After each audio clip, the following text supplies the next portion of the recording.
বৈষম্য বিরোধী ছাত্রদের অসহযোগ আন্দোলনের তোপে পদত্যাগ করে দেশ ছাড়তে বাধ্য হলেন শেখ হাসিনা ও তার বোন শেখ রেহানা।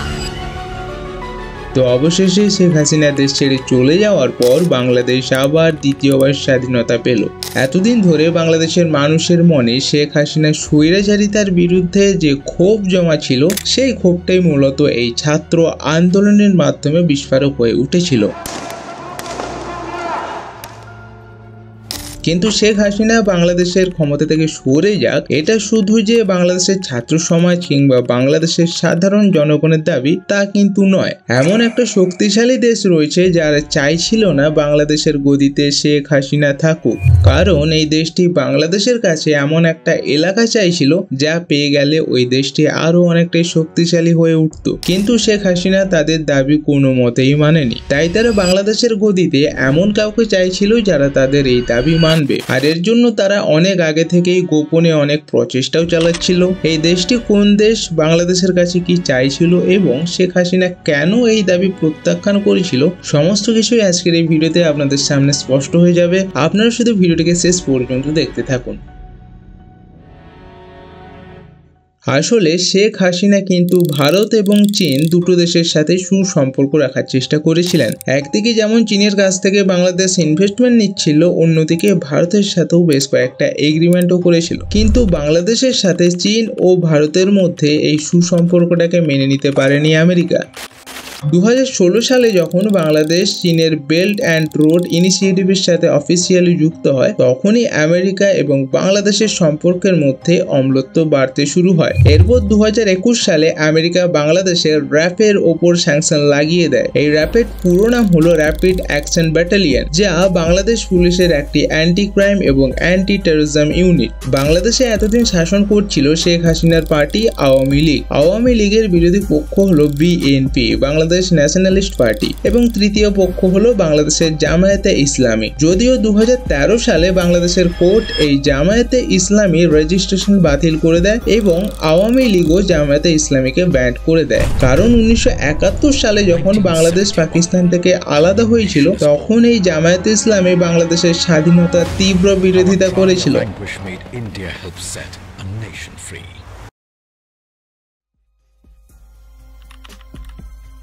21 জুন 2023 শেখ হাসিনা সবার সামনে বলে যে ইউএসএ মানে ইউনাইটেড স্টেট অফ আমেরিকা বাংলাদেশের সেন্ট মার্টিন আইল্যান্ডে তাদের নেভাল বেস বানাতে চায়, কিন্তু আমি এই দ্বীপটিকে কোনো মতেই আমেরিকাকে দেব না। অন্যদিকে আমাদের বিরোধী পক্ষ বিএনপি পার্টি এই সেন্ট মার্টিন আইল্যান্ডকে আমেরিকাকে দেওয়ার জন্য পুরোপুরি রেডি। বিএনপি যদি কোনোদিন বাংলাদেশের ক্ষমতায় আসে, তাহলে তারা এই সেন্ট মার্টিন আইল্যান্ডটিকে ইউএসকে বিক্রি করে দেবে।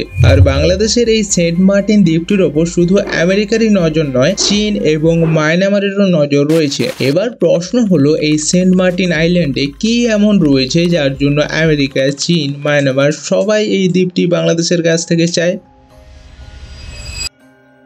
1900 সালের পর থেকে এই সেন্ট মার্টিন দ্বীপটি ব্রিটিশ ইন্ডিয়ার অন্তর্ভুক্ত হয়। এরপর 1947 সালে পার্টিশনের পর পূর্ব পাকিস্তান এই দ্বীপটিকে পেয়ে যায়। যদিও 1971 সালে যখন বাংলাদেশ পাকিস্তান থেকে আলাদা হয়ে যায়, তখন এই সেন্ট মার্টিন আইল্যান্ডটা বাংলাদেশের ভাগে চলে আসে। আর 1971 সালে বাংলাদেশ পূর্ব পাকিস্তান থেকে স্বাধীনতা পেয়েছিল যে মানুষটির হাত ধরে, সেই বঙ্গবন্ধু শেখ মুজিবুর রহমানকে এবং তার পুরো পরিবারকেই 1975 সালে বাংলাদেশের মিলিটারি হত্যা করে। কিন্তু এই পরিবারের দুজন সদস্য বেঁচে যায়, কারণ তখন তারা জার্মানিতে ছিল। আর এই দুজন হলো শেখ হাসিনা এবং তার বোন শেখ রেহানা। শেখ মুজিবুর রহমানের মৃত্যুর পর বাংলাদেশকে কখনো মিলিটারি শাসন করত, আবার কখনো বিএনপি পার্টি শাসন করত।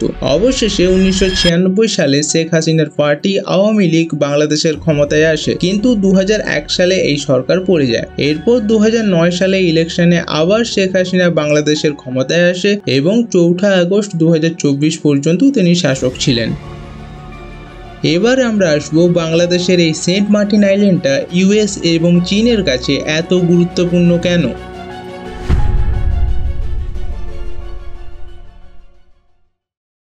আপনারা হয়তো জানেন যে পৃথিবীর মধ্যে সবথেকে শক্তিশালী রাষ্ট্র হলো আমেরিকা, কিন্তু বর্তমানে চীন আমেরিকার ঘাড়ে নিঃশ্বাস ফেলছে, কারণ সামরিক, অর্থনৈতিক এবং প্রযুক্তিগত দিক দিয়ে চীন কিন্তু দ্রুত এগিয়ে যাচ্ছে। তাই আমেরিকা চীনকে ঠেকানোর জন্য মরিয়া হয়ে উঠেছে। আর চীনের এত উন্নতি সম্ভব হচ্ছে তাদের বাণিজ্য রপ্তানির জন্য। তো এই বাণিজ্যের উপর যদি কোনোভাবে আঘাত আনা যায় তাহলে চীনকে অনেকটাই দমানো সম্ভব, কিন্তু আমেরিকা তো আর চীনের মধ্যে ঢুকে সেখানকার কারখানাকে বন্ধ করতে পারবে না। তাই তারা একটা প্ল্যান করে, যে পথ দিয়ে চীন তার জিনিসগুলোকে বিভিন্ন দেশের কাছে রপ্তানি করে সেই পথে ঝামেলা সৃষ্টি করতে হবে। আমেরিকা ইতিমধ্যেই দক্ষিণ চীন সাগরে তাইওয়ানের মাধ্যমে চীনের বাণিজ্য পথে একটি ঝামেলা সৃষ্টি করার চেষ্টা করছে। অন্যদিকে চীনও এটা বুঝে গিয়ে বাণিজ্যের জন্য বিকল্প পথ হিসাবে মায়ানমারের রাখাইন পোর্টকে রেডি করছে। তো এই পথ দিয়েও চীন যাতে সুষ্ঠুভাবে বাণিজ্য করতে না পারে তার জন্য আমেরিকা সেন্ট মার্টিন দ্বীপে তাদের মিলিটারি বেস বানাতে চায়, কারণ বাংলাদেশের এই সেন্ট মার্টিন দ্বীপটি মায়ানমারের রাখাইন বন্দরের খুব কাছাকাছি অবস্থিত।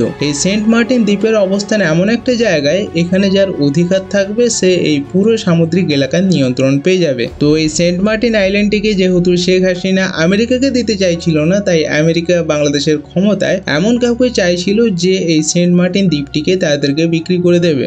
2021 সালে মায়ানমারে মিলিটারি শাসন শুরু হওয়ার পর মায়ানমারও বাংলাদেশের এই সেন্ট মার্টিন আইল্যান্ডের উপর অধিকার দাবি করে। আর বাংলাদেশের সাথে সেন্ট মার্টিন আইল্যান্ডে যোগাযোগ বিচ্ছিন্ন করার জন্য মায়ানমার প্রায় ফায়ারিং এবং বোমা নিক্ষেপ পর্যন্ত করেছিল। এখানে এমনও তথ্য উঠে আসে যে আমেরিকা মায়ানমারের বিদ্রোহী গোষ্ঠীর মাধ্যমে এখানে অশান্তির সৃষ্টি করছে, কারণ আমেরিকা যেহেতু এই দ্বীপটার অধিকার পাচ্ছিল না, তাই তারাও চাইছিল না বাংলাদেশ এই দ্বীপটার উপর শাসন করুক।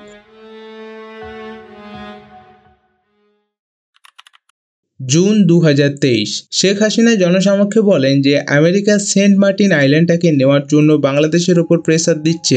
যদিও আমেরিকা শেখ হাসিনার করা এই অভিযোগকে পুরোপুরি অস্বীকার করে, কিন্তু সেপ্টেম্বর 2023-এ আমেরিকা হঠাৎ করে বাংলাদেশের বেশ কয়েকজন রাজনৈতিক কর্মীদের উপর স্যাংশন লাগিয়ে দেয়। কারণ হিসেবে আমেরিকা জানায় যে এই সমস্ত কর্মীরা বাংলাদেশের ইলেকশন প্রসেসকে সঠিকভাবে চালাতে পারছিল না। আর সব থেকে মজার বিষয় এটাই, এই কর্মীদের মধ্যে বেশিরভাগই ছিল শেখ হাসিনার পার্টি আওয়ামী লীগের সদস্য। বাংলাদেশে 2024-এ ইলেকশন শুরু হওয়ার আগে আমেরিকা বেশ কয়েকজন অফিসিয়ালকে বাংলাদেশে পাঠায়, যারা শেখ হাসিনার অপোজিশন পার্টি মানে বিএনপির সাথে বেশ কয়েকটা মিটিং করে, এমনকি জামায়াতে ইসলামীর সাথেও মিটিং করে। এই জামায়াতে ইসলামীকে অলরেডি বাংলাদেশে ব্যান্ড করে দেওয়া হয়েছে, কারণ তারা 1971 সালে যখন বাংলাদেশ পাকিস্তান থেকে স্বাধীনতা পেয়েছিল, সেই জামায়াতে ইসলামী পার্টি বাংলাদেশের স্বাধীনতার বিরোধিতা করেছিল এবং পাকিস্তানের পুলিশকে সাহায্য করেছিল। তো এরকম একটা পার্টির সাথে ইলেকশনের আগে আমেরিকা মিটিং করছে কেন?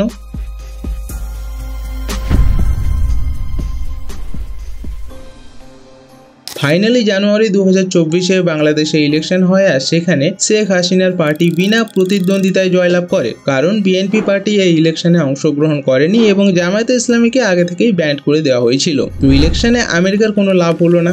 এবার আমেরিকা কি করলো, শেখ হাসিনার সাথে মিটিং করার জন্য একজন বড় মাথাকে পাঠালো। ইনি হলেন ডোনাল্ড লু। ডোনাল্ড লু হলেন একজন আমেরিকান যুক্তরাষ্ট্রের কূটনৈতিক, যিনি 2021 সাল থেকে দক্ষিণ ও মধ্য এশিয়া বিষয়ক সহকারী সেক্রেটারি অফ স্টেট হিসেবে দায়িত্ব পালন করছেন। মানে দক্ষিণ মধ্য এশিয়ায় অনেক দেশে গিয়ে আমেরিকার তরফ থেকে বিভিন্ন প্রস্তাব রাখেন। শেখ হাসিনা বাংলাদেশের ক্ষমতায় আসার পর ডোনাল্ড লু 3 বার বাংলাদেশে আসে। ওপরে আমেরিকা বলছিল যে আমরা বাংলাদেশের ভালো চাই, বাংলাদেশের সাথে সুসম্পর্ক বজায় থাকুক, সেটাই আমরা চেষ্টা করব। তাই বাংলাদেশে যাতে দুর্নীতিহীনভাবে ইলেকশন হয় সেটার চেষ্টাই আমরা করেছিলাম। কিন্তু শেষবার ডোনাল্ড লু বাংলাদেশ থেকে ফিরে যাওয়ার পর আমেরিকা বাংলাদেশের ফর্মার আর্মি চিফ জেনারেল আজিব আহমেদের ওপর স্যাংশন লাগিয়ে দেয়। আর এই ডোনাল্ড লুকে কিন্তু রেজিম চেঞ্জারও বলা হয়, কারণ এই ব্যক্তি যেখানেই গেছেন সেখানকার সরকারের পতন ঘটেছে। পাকিস্তানেও ইলেকশন চলাকালীন তিনি বলেছিলেন যে ইমরান খান যেন পাকিস্তানের ইলেকশন থেকে বাইরে থাকে, না হলে আমেরিকা পাকিস্তানকে সাপোর্ট করবে না। এইরকম একজন ব্যক্তি বাংলাদেশে ইলেকশনের পর 3 বার আসার মানে হলো নিশ্চয়ই কিছু প্রস্তাব নিয়ে বাংলাদেশের কাছে রেখেছিল। এই সন্দেহটা সত্যি হয় যখন 27 মে 2024 সালে শেখ হাসিনা বলেন যে এমন একটি পশ্চিমী খ্রিস্টান দেশ রয়েছে যারা দুটো জিনিস চায়, প্রথমত বাংলাদেশের সেন্ট মার্টিন দ্বীপ, আর দ্বিতীয়ত ভারত, বাংলাদেশ এবং মায়ানমারের বেশ কিছু এলাকাকে আলাদা করে এক খ্রিস্টান দেশ বানাতে চায়। এবার রিসেন্ট ঘটনাগুলোতে আসি। 5 জুন 2024 বাংলাদেশের হাইকোর্ট একটি আদেশ বের করে যেখানে বলা হয় 1971 সালে বাংলাদেশের স্বাধীনতা যুদ্ধে যারা অংশগ্রহণ করেছিলেন তাদের পরিবারকে 30% রিজার্ভেশন দেওয়া হবে, যার পর থেকে বাংলাদেশের ছাত্রছাত্রীরা আন্দোলন শুরু করে এবং এই আন্দোলন এতটাই শক্তিশালী হয়ে ওঠে যে শেষ পর্যন্ত শেখ হাসিনা সুপ্রিম কোর্টে যায় এবং সেখানে আদেশটাকে পাল্টানোর জন্য দাবি করতে বাধ্য হয়। কিন্তু এর পরেও স্টুডেন্ট প্রোটেস্ট আরও বাড়তে থাকে এবং 17 জুন 2024 সালে বাংলাদেশে ইন্টারনেট সার্ভিসও বন্ধ করে দেওয়া হয়। শেষমেশ 21 জুলাই 2024-এ 30% রিজার্ভেশন কোটা তুলে নেওয়া হয় এবং স্টুডেন্টরা কিছুটা শান্ত হয়। কিন্তু আসল ঘটনা ঘটে এর 4 দিন পর থেকে। 25 জুলাই 2024 বাংলাদেশের মধ্যে আমেরিকার অ্যাম্বাসেডর পিটার হাস হঠাৎ করে বাংলাদেশ ছেড়ে আমেরিকায় চলে যায়, আর এর 10 দিনের মাথাতেই বাংলাদেশের সরকার পড়ে যায়। পিটার হাসের কাছে 25 জুলাই কি এমন তথ্য আসে যার পর সে হঠাৎ করে বাংলাদেশ ছেড়ে আমেরিকায় চলে যায়? এর 2 দিন পর 27 জুলাই বাংলাদেশে আন্দোলন আরও চরম আকার ধারণ করে। এবারে আন্দোলনকারীরা শুধু একটাই দাবি রাখে যে শেখ হাসিনাকে ইস্তফা দিতে হবে। 4 আগস্ট 2024-এ বাংলাদেশের জনগণ বিক্ষোভ শুরু করে। যদিও প্রথমের দিকে আন্দোলনটিকে শান্তিপূর্ণভাবে চালিয়ে নিয়ে যাওয়ার পরিকল্পনা থাকলেও 100 জন মানুষের প্রাণ চলে যায়, যার ফলে পরের দিন 5 আগস্ট আন্দোলনকারীরা গণভবন আক্রমণ করে। এই দিন পরিস্থিতি বেগতিক দেখে আর্মি চিফ জেনারেল হাসিনাকে বলে যে আপনার কাছে 45 মিনিট সময় রয়েছে, আপনি বাংলাদেশ ছেড়ে অন্য কোনো দেশে চলে যান। এবার এখান থেকে শেখ হাসিনা কোনো মতে হেলিকপ্টারে করে ভারতে চলে আসে। প্রথমে খবর ছিল যে শেখ হাসিনা ইউকেতে যাবেন কারণ সেখানকার সিটিজেনশিপ তার বোনের কাছে রয়েছে, কিন্তু ইউকে স্পষ্ট জানিয়ে দেয় যে তারা শেখ হাসিনাকে আশ্রয় দিতে পারবে না, আর আমেরিকাও শেখ হাসিনার ভিসা ব্যান্ড করে দেয় যাতে তারা আমেরিকাতেও আসতে না পারে। আর এদিকে আন্দোলনকারীরা শেখ হাসিনার আবাসস্থলে আক্রমণ চালায় এবং বাংলাদেশের ফাদার অব দ্য নেশন, যার ফটো বাংলাদেশের নোটে রয়েছে, তার মূর্তিকে জেসিবি দিয়ে ভাঙতে শুরু করে। এমনকি ওই মূর্তির উপরে উঠে এরকম প্রস্রাবও করে। এছাড়াও আওয়ামী লীগের লিডারদের হোটেলে গিয়ে আগুন লাগিয়ে দেওয়া হয়, যার ফলে 24 জন জ্যান্ত পুড়ে মারা যায়। হিন্দু এবং মাইনরিটিদের উপর আক্রমণ করা হয় এবং শেখ হাসিনার ঘর লুটপাট করা হয়। হ্যাঁ, মানছি যে শেখ হাসিনা বাংলাদেশের স্টুডেন্টদের উপর অনেক নির্মমতা চালিয়েছিলেন, কিন্তু বর্তমানে বাংলাদেশের যে ছবি আমরা দেখতে পাচ্ছি সেটার জন্য নিশ্চয়ই ছাত্রছাত্রীরা তাদের বলিদান দেয়নি। এইরকম নোংরামো ব্যাপারগুলো কোনোভাবেই শিক্ষিত ছাত্র সমাজের হতেই পারে না। এই জিনিসগুলোর পেছনে নিশ্চয়ই আলাদা কোনো ক্ষমতা কাজ করছে। এই বিষয়ে আপনাদের কি মত সেটা কমেন্ট করে অবশ্যই বলবেন।